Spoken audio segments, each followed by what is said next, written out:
గుండెల నిండా ప్రేమతో అభివాదం చేస్తా ఉన్నాడు మీ జగన్.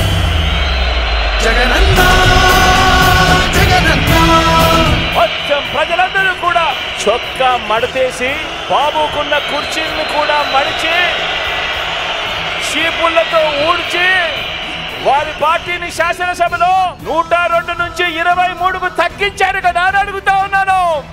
అదే పని మరోసారి చేయడానికి చొక్కాలు మడత వేయడానికి సిద్ధంగా ఉన్నారా?